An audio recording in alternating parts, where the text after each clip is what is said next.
పల్నాడులో వివాదాస్పద ప్లకార్డులు ప్రదర్శించిన వ్యక్తికి రిమాండ్ విధించింది కోర్టు. నిందితుడు రవితేజకు 14 రోజుల రిమాండ్ విధించింది సత్తెనపల్లి కోర్టు. దీంతో పోలీసులు రవితేజను సత్తెనపల్లి సబ్ జైలుకు తరలించారు. జగన్ పల్నాడు పర్యటనలో వివాదాస్పద ప్లకార్డులు ప్రదర్శించాడు రవితేజ.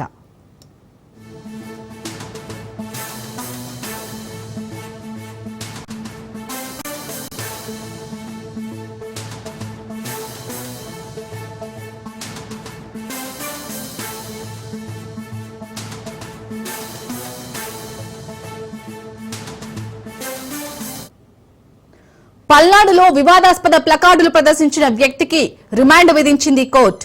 నిందితుడు రవితేజకు 14 రోజుల రిమాండ్ విధించింది సత్తెనపల్లి కోర్టు. దీంతో పోలీసులు రవితేజను సత్తెనపల్లి సబ్ జైలుకు తరలించారు. జగన్ పల్నాడు పర్యటనలో వివాదాస్పద ప్లకార్డులు ప్రదర్శించాడు రవితేజ.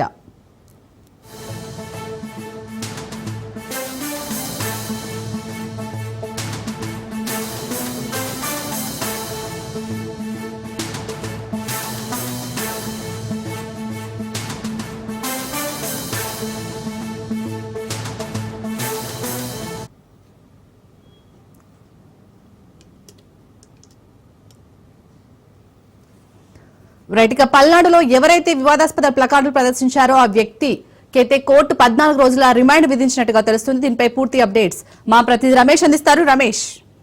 శాలిని, ఏదైతే వైఎస్ జగన్మోహన్ రెడ్డి మాజీ ముఖ్యమంత్రి వైఎస్ జగన్మోహన్ రెడ్డి పల్నాడు పర్యటనలో ఏదో ఫ్లైఆర్ట్స్ చేసినటువంటి వ్యాఖ్యలు, అదేవిధంగా వారి డైలాగ్స్, దాని మీద రాసినటువంటి డైలాగ్స్ చాలా దుమారం రేపింది. అటు రాష్ట్ర వ్యాప్తంగా సంచలనమైనటువంటి పరిస్థితి కనపడుతుంది. ఏదైతే మరి రప్పా కోస్తాను అంటూ తలలో నరుకుతానంటూ పెట్టినటువంటి ఆ పోస్టింగ్ సంబంధించి కూడా అటు కూటమి ప్రభుత్వం చాలా సీరియస్ గా దృష్టి సారించింది. మొత్తం ఆ కెమెరాల ద్వారా 5గురిని గుర్తించారు. 5గురికి సంబంధించినటువంటి అందులో ప్రధాన ముద్దాయిగా ఉన్నటువంటి ఆ రవితేజని కూడా అర్ధరాత్రి అదుపులో తీసుకున్నారు. అదుపులో తీసుకున్నటువంటి నేపథ్యంలో కూడా హఠావుటిగా కూడా అర్ధరాత్రి కోర్టుకి తరలించారు. అటు న్యాయమూర్తి 14 రోజుల పాటు కూడా రిమాండ్ విధించినటువంటి పరిస్థితి కనపడుతుంది. అయితే స్పష్టంగా ఏదైతే పల్నాడు పర్యటనలో జగన్ పర్యటన నేపథ్యంలో కూడా ఏదైతే పుష్ప సినిమాలో ఉన్నటువంటి డైలాగ్ ని అక్కడ ఏకంగా ఒక ఫ్లెక్సీ రూపంలో కూడా ఏర్పాటు చేసి మరి సాక్షాత్తు మీడియా చూస్తుండగానే ఆ పోస్టింగ్ వ్యవహారం అటు హోంమంత్రి దానిపై స్పందించినటువంటి నేపథ్యంలో కూడా దాన్ని కొంత ప్రభుత్వం సీరియస్ గా తీసుకుంది. ఈ నేపథ్యంలోనే విపక్ష నేతగా ఉన్నటువంటి వైఎస్ జగన్మోహన్ రెడ్డి దీనిపైన కూడా హాట్ కామెంట్స్ చేశాడు. ప్రభుత్వం పైన సినిమాలో ఉన్నటువంటి డైలాగ్ ని వేస్తే తప్పేంటూ అంటూ కూడా ప్రభుత్వాన్ని ప్రశ్నించినటువంటి పరిస్థితి. అయితే ఏది ఏమైనా పల్నాడు జిల్లాకు సంబంధించినటువంటి జిల్లా ఎస్పీ కంచి శ్రీనివాస్ దాన్ని సీరియస్ గా తీసుకున్నారు. రవితేజని ఫోన్ ఆధారంగా కూడా ఆయన్ని అదుపులో తీసుకున్నటువంటి నేపథ్యంలో మరో 4 నిందితులు ఈ కేసులో ఉన్నటువంటి నేపథ్యంలో కూడా వారిని కూడా ఈ రోజు అదుపులో తీసుకొని కోర్టుకి పెడతామని కూడా ఇప్పటికే పోలీసులు వెల్లడించినటువంటి నేపథ్యంలో ఏదైతే ఈ ఫ్లైగార్డ్స్ పూర్తి స్థాయిలో ఆ వీడియో కాస్త వైరల్ అయినటువంటి నేపథ్యంలో దానికి సంబంధించి కూడా హోంమంత్రి సాక్షాత్తు స్పందించడం, అటు ఆ ప్రభుత్వం కూడా చాలా సీరియస్ గా తీసుకుంది. పోలీసులు అరెస్ట్ చేసినటువంటి, ఎందుకంటే ఇలాంటి వివాదాస్పద పోస్టులు పెట్టడం వలన అటు ప్రభుత్వానికి చెడ్డ పేరు రావడమే కాకుండా కూడా మరి విపక్ష నేత కూడా దీనిపైన స్పందించినటువంటి నేపథ్యంలో కూడా లా అండ్ ఆర్డర్ ఇబ్బందులు జరిగేటువంటి అవకాశం ఉంది. ఈ నేపథ్యంలోనే పోలీసులు తనని అరెస్ట్ చేశారు. రిమాండ్ కి తరలించినటువంటి నేపథ్యంలో న్యాయమూర్తి 14 రోజుల పాటు రిమాండ్ విధించారు. అయితే ఇలాంటి పోస్టులకు సంబంధించి సాక్షాత్తు రాష్ట్ర ప్రభుత్వం చాలా సీరియస్ గా దృష్టి సారించింది. ఎందుకంటే నిన్న ముఖ్యమంత్రి నారా చంద్రబాబు నాయుడు కూడా ఇదే విషయాన్ని ప్రస్తావించాడు. ఏదైతే జగన్ పర్యటనలో విచ్చలవిడిగా వారి డైలాగ్స్ కానీ వారు చేస్తున్నటువంటి వ్యవహారం కానీ రోడ్ల పైన వారు ఆ వీరంగం సృష్టిస్తున్నటువంటి నేపథ్యంలో వీటన్నిటినీ స్పందించాడు. రాష్ట్రంలో శాంతి భద్రతలకి విఘాతం కలిగిస్తే ఖచ్చితంగా చర్యలు ఉంటాయి. సిబిఎన్ ఇక్కడ ముఖ్యమంత్రిగా ఉన్నాడు అంటూ కూడా సాక్షాత్తు రాష్ట్ర ముఖ్యమంత్రి చంద్రబాబు నాయుడు వెల్లడించినటువంటి పరిస్థితి కనపడుతుంది. ఇదే సమయంలో కూడా అటు జగన్ కూడా తీవ్ర స్థాయిలో ప్రభుత్వం పైన మండిపడ్డారు. రెడ్ బుక్ రాజ్యాంగం నడుస్తుంది, రాష్ట్రంలో ఎక్కడ కూడా అంబేద్కర్ రాజ్యాంగం నడవట్లేదంటూ కూడా అటు విపక్ష నేతగా ఉన్నటువంటి జగన్ ఫైర్ అయినటువంటి పరిస్థితి కనపడుతుంది. ఏది ఏమైనా పల్నాడు జగన్ పర్యటన కొంత వివాదాస్పద వ్యాఖ్యలుగా, వివాదాస్పద చర్యలుగా కూడా కొనసాగుతున్నటువంటి నేపథ్యంలో ఈ కేసు తర్వాత దీనికి ఎండ్ కార్డ్ పడిద్దా లేదా మరికొన్ని రోజులు ఈ కేసు కొనసాగిద్దా అనేది కూడా చూడాల్సి ఉంది Shalini. Right, thank you Ramesh.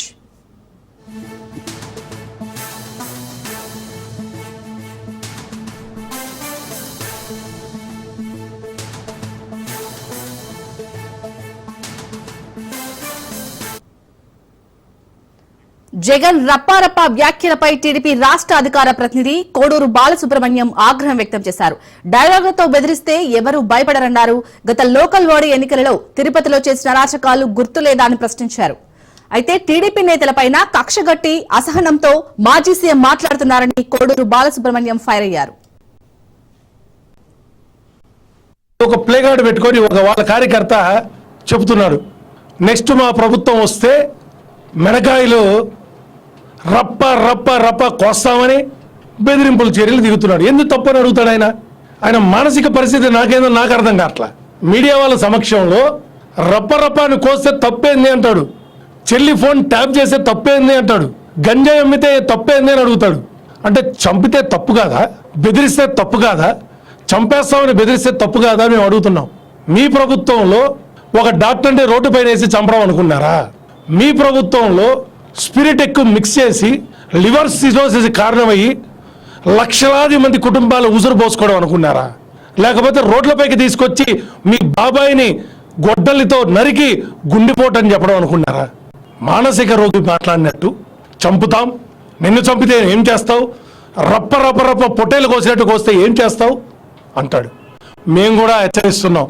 మేము లోకేష్ అన్న సైన్యం, తెలుగుదేశం పార్టీ రక్తం, మేము కూడా తగ్గేదే లేదు. దేనికి కూడా నువ్వు భయపెట్టేదానికే భయపడే బ్యాచ్ ఎక్కడ లేరు ఇక్కడ తిరుపతిలో.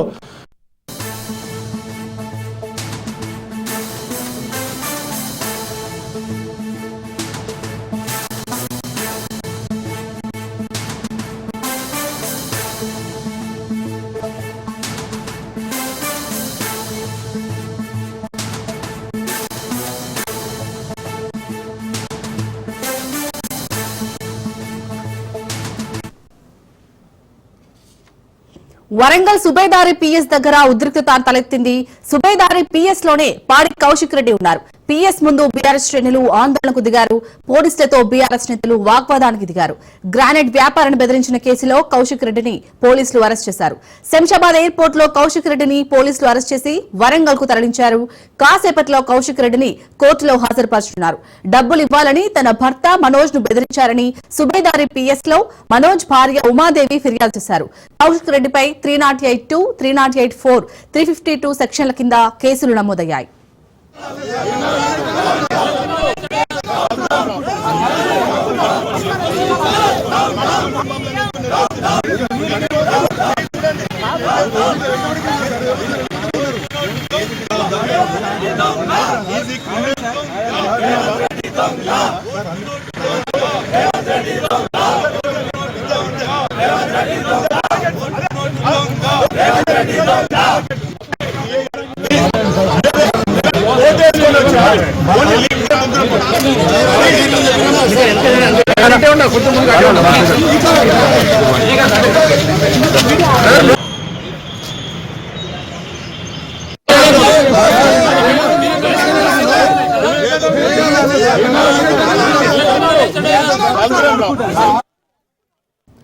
పాడి కౌశిక్ రెడ్డి అరెస్ట్ నేపథ్యంలో వరంగల్ సుబేదారి పిఎస్ వద్దనైతే ఉద్రిక్తత నెలకొన్నట్టుగా తెలుస్తుంది. దీనిపై పూర్తి అప్డేట్స్ మా ప్రతినిధి చంద్రశేఖర్ ఇస్తారు.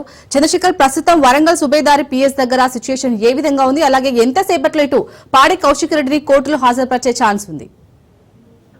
శాలిని, ఏదైతే పాడి కౌశిక్ రెడ్డిని ప్రస్తుతం సుబేదారి పోలీస్ స్టేషన్ లో ఇటు కోర్టులో సరెండర్ చేయడానికి కావాల్సిన ప్రాసెస్ మొత్తం జరుగుతుంది.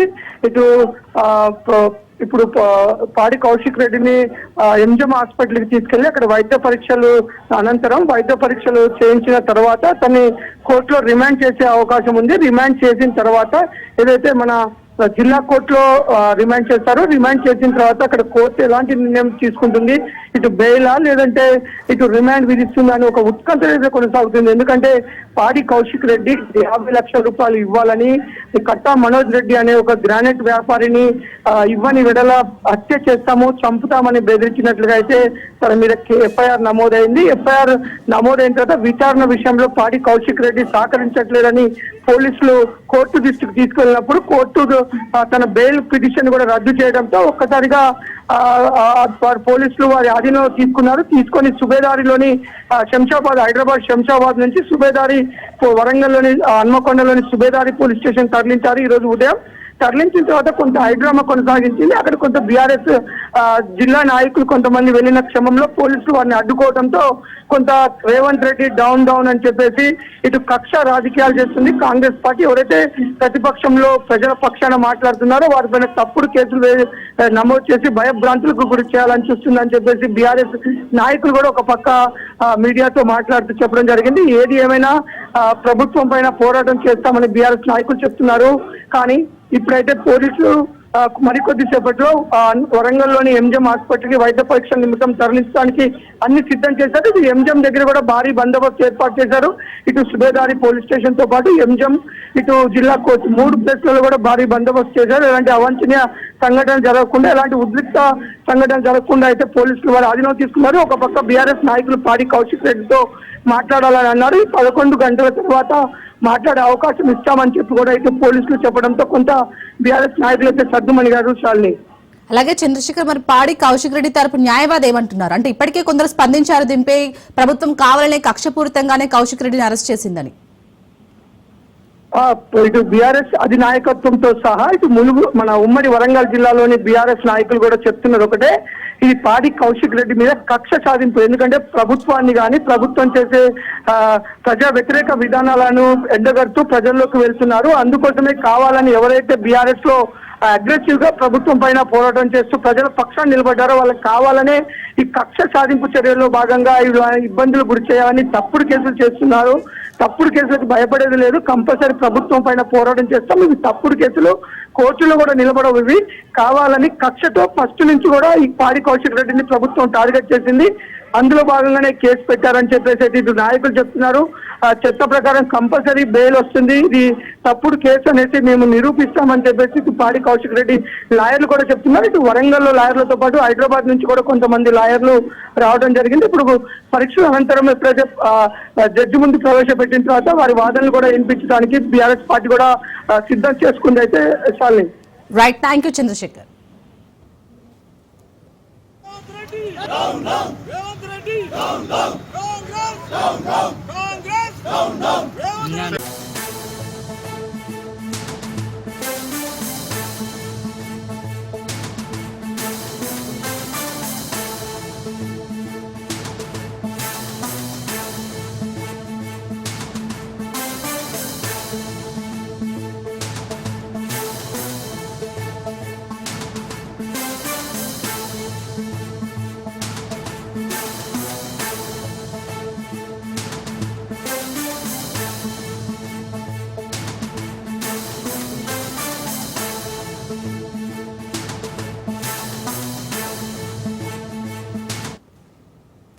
భారత్ పాక్ మధ్య యుద్ధాన్ని ఆపినందుకు తనకు నోబెల్ బహుమతి లభించలేదని అమెరికా అధ్యక్షుడు ట్రంప్ ఆవేదన వ్యక్తం చేశాడు. సెర్బియా, కొసావో మధ్య యుద్ధాన్ని ఆపినందుకు నోబెల్ బహుమతి లభించలేదు. ఈజిప్ట్, ఇథియోపియా మధ్య శాంతిని కాపాడినందుకు నోబెల్ శాంతి బహుమతి లభించలేదు. పశ్చిమాసియాలో అబ్రహం ఒప్పందాలను చేసినందుకు నోబెల్ శాంతి బహుమతి లభించలేదని ట్రంప్ తన సోషల్ మీడియా ప్లాట్ఫామ్ ట్రూత్ సోషల్లో పోస్ట్ చేశాడు. రష్యా, ఉక్రెయిన్, ఇజ్రాయెల్, ఇరాన్ తో సహా ఏమి చేసినా తనకు నోబెల్ శాంతి బహుమతి లభించలేదన్నాడు. ఆ ఫలితాలు ఏమైనప్పటికీ ప్రజలకు తెలుసని ఆవేదన వ్యక్తం చేశాడు.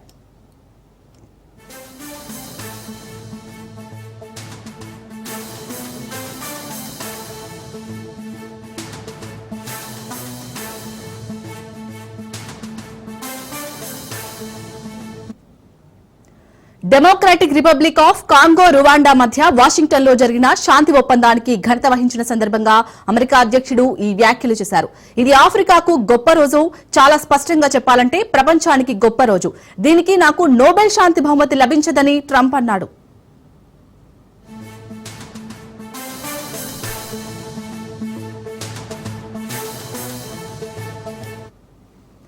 ఇండియా పాక్ కాల్పుల విరమణకు అమెరికా కీలక భూమిక పోషించిందన్న అభిప్రాయాన్ని ఇండియా ఆమోదించకపోయినప్పటికీ ఇటు ట్రంప్ అటు పాక్ పదే పదే ఇదే ప్రస్తావన చేస్తున్నాయి. ఏప్రిల్ 22న పహల్గామ్ ఉగ్రవాద దాడికి బదులు ఇండియా ఆపరేషన్ సింధూర్ దాడులతో దూకుడు ప్రదర్శించింది.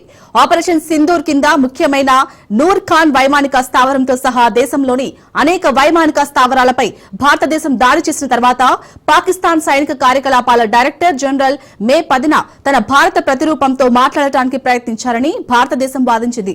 4 రోజుల పాటు జరిగిన తీవ్రమైన సరిహద్దు డ్రోన్ క్షిపణి దాడుల తర్వాత సంఘర్షణను ముగించడానికి మే 10న భారతదేశం పాకిస్తాన్ ఒక అవగాహనకు వచ్చాయి.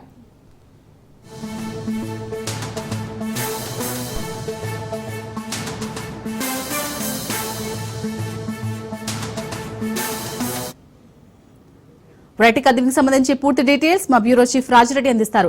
రాజిరెడ్డి, మొత్తానికి భారత్ పాక్ యుద్ధాన్ని ఆపింది అని ఇటు ట్రంప్ పదే పదే చెప్తున్నాడు. అంటే ఆల్రెడీ మోడీ కూడా చెప్పారు మధ్యవర్తిత్వం వహించలేదు అమెరికా అని. సో ట్రంప్ మాత్రం పదే పదే చెప్తున్నాడు, ఇంకా నోబెల్ శాంతి బహుమతి ఇవ్వలేదు అని కూడా ఒక పాయింట్ లో డిసప్పాయింట్ అవుతున్నారు. ఏ విధంగా చూడాలి ట్రంప్ చేసిన వ్యాఖ్యలని?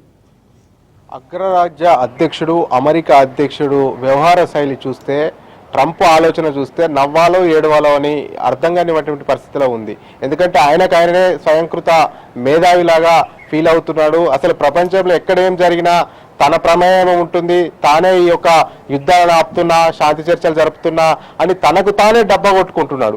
ఒక అగ్రరాజ్యం అధ్యక్షుడు అయితే మెచ్యూరిటీగా ఆలోచించాలి, మెచ్యూరిటీగా బిహేవ్ చేయాలి, వేరే దేశాలు ప్రశంసించాలి.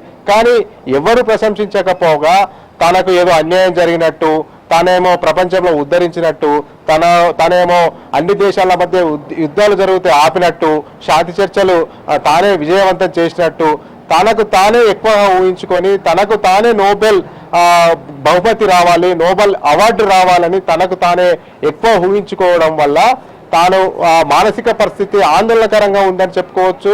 తనకు తాను ఎక్కువగా ఊహించుకుంటుందని చెప్పుకోవచ్చు. అసలు ఈ యొక్క నోబెల్ శాంతి బహుమతి అనేది 6 రంగాలకు మాత్రమే కేటాయించబడుతుంది. 6 రంగాల్లో ముఖ్యంగా భౌతిక, రసాయన, సాహిత్యం, వైద్య, ఆర్థిక, శాంతి, ఈ 6 రంగాల్లో మాత్రమే విశిష్ట ప్రతిభావంతులైనటువంటి వాటినే నోబెల్ అవార్డు గ్రహీతలుగా ప్రకటిస్తారు.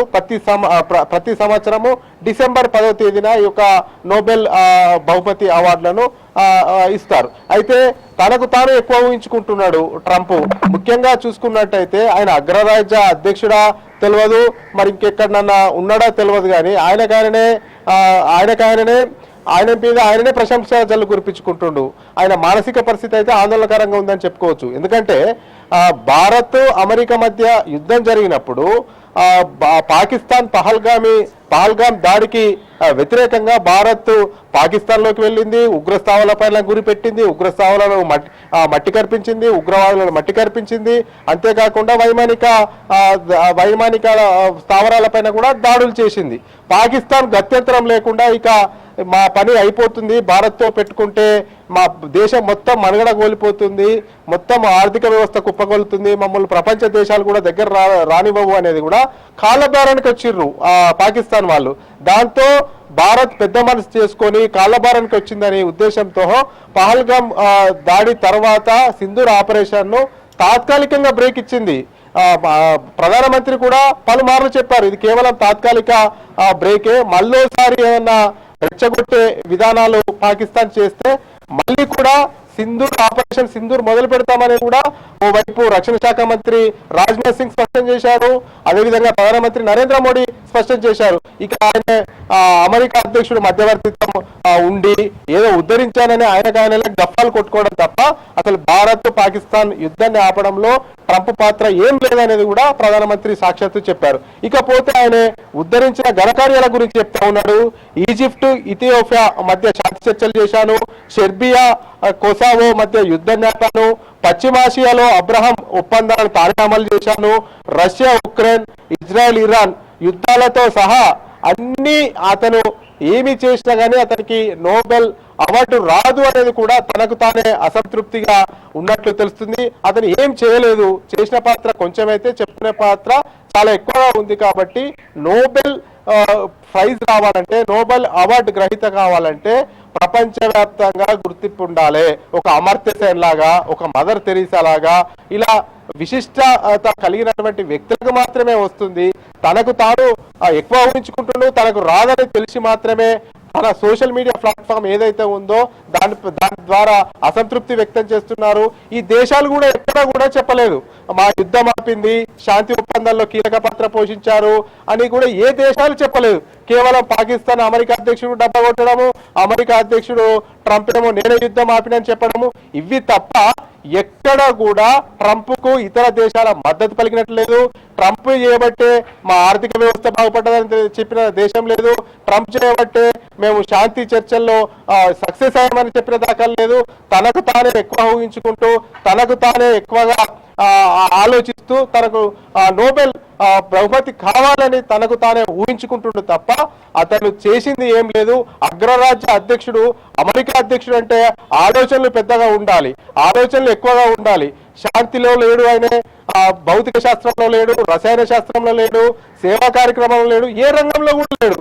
అతను కేవలం ఫక్తు బిజినెస్ మ్యాన్.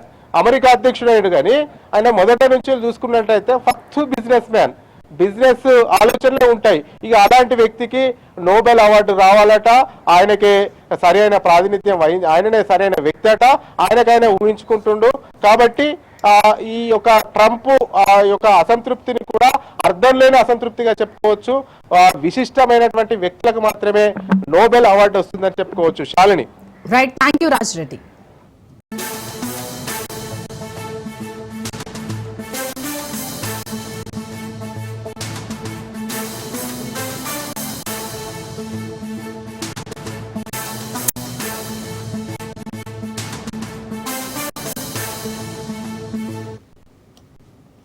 భారత్ చేపట్టిన ఆపరేషన్ సింధూర్ కొనసాగుతుందని రక్షణ శాఖ మంత్రి రాజ్నాథ్ సింగ్ పేర్కొన్నారు. భవిష్యత్తులో దేశంలో ఏ ఉగ్రదాడి జరిగినా పాకిస్తాన్ అందుకు తగిన మూల్యం చెల్లించుకోక తప్పదని హెచ్చరించారు. అంతర్జాతీయ యోగా దినోత్సవం సందర్భంగా జమ్మూ కాశ్మీర్లోని ఉదంపూర్ లో ఆయన యోగాసనాలు వేశారు. ఆపరేషన్ సింధూర్ ఇంకా ముగియలేదని తెలిపారు. పాక్ ఇలాగే ఉగ్రవాదానికి మద్దతిస్తుంటే అందుకు ఆ దేశం అత్యంత దారుణమైన పరిణామాలను ఎదుర్కోవాల్సి ఉంటుందని హెచ్చరించారు. ఉగ్రవాదానికి వ్యతిరేకంగా ఏ చర్య తీసుకోవడానికైనా పూర్తిగా సిద్ధంగా ఉన్నామని పేర్కొన్నారు. 2016లోని సర్జికల్ స్ట్రైక్, 2019లోని వైమానిక దాడులకు కొనసాగింపే ఆపరేషన్ సింధూర్ అని ఆయన పేర్కొన్నారు. తమ 1000 కట్ పాలసీ పనిచేయదని ఆపరేషన్ సింధూర్ తో పాక్ కు అర్థమైందన్నారు. పహల్గామ్ లో పర్యాటకులపై జరిగిన ఉగ్రదాడికి వ్యతిరేకంగా భారత్ ఆపరేషన్ సింధూర్ చేపట్టింది. అందులో భాగంగా పాక్ లోని ఉగ్ర స్థావరాలపై అత్యంత ఖచ్చితత్వంతో దాడి చేసి వాటిని ధ్వంసం చేసింది. ఈ నేపథ్యంలో ఇరు దేశాల మధ్య ఉద్రిక్తతలు తీవ్రమయ్యాయి. భారత్ దాడులకు వణికిపోయిన పాక్ చివరకు కాళ్ల బేరానికి వచ్చింది. ఉగ్ర స్థావరాలను ధ్వంసం చేయాలనే లక్ష్యం నెరవేరడంతో కాల్పుల విరమణకు భారత్ సైతం అంగీకరించింది.